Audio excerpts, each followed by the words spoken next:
Pike was one of the most prominent 19th century Freemasons. He joined the fraternity, I believe, in 1859, just before the Civil War.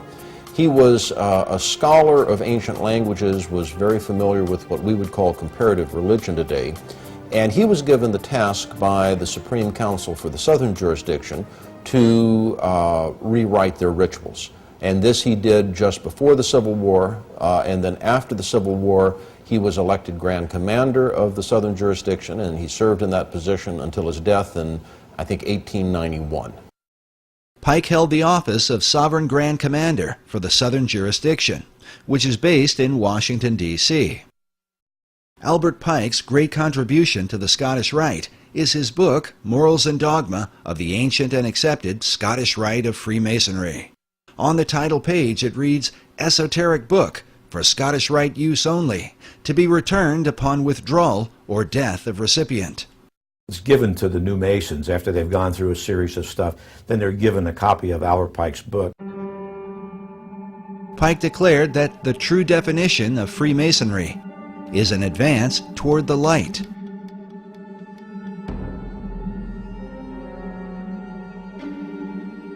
The question then becomes, what is the light of Masonry? Many believe the answer comes from Pike's own words. In Morals and Dogma, Pike wrote, "Lucifer, strange and mysterious name to give to the spirit of darkness. Is it he who bears the light? Doubt it not."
He can become something like a god.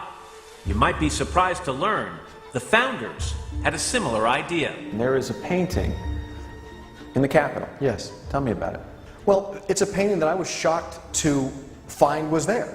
I said there is a painting called The Apotheosis of Washington. Apotheosis meaning the God-making of Washington. George Washington becoming a god. It seemed almost irreverential. It was like, how can a man become a god? But it really, to my eye, and to other historians' eye, catches this concept of the power of man. Again, can you imagine anyone putting forth that notion of politicians as gods? Right. Here we are in the 21st century. Well, you'd be run out of town. You'd be run out of town. There was a statue of George Washington that sat in the Capitol. He was unclothed. It was a model of a statue of Zeus. It was George Washington as a god. Right. Kabbalists say 13 represents man's ability to go beyond the zodiac, to ascend above the stars of heaven. With this in mind, consider this phrase inside the Library of Congress: "Too low they build, who build beneath the stars." For Kabbalists, the number 13 is not unlucky, but refers to their concept of God. The word Shekinah represents the manifestation of God's glory. It is taught that the Shekinah glory of God shone in Solomon's temple when it was first dedicated. This picture shows a group of Freemasons reenacting this dedication ceremony. But in the Library of Congress, we are faced with an interesting puzzle, as we find these words painted on the wall: "The true Shekinah is man."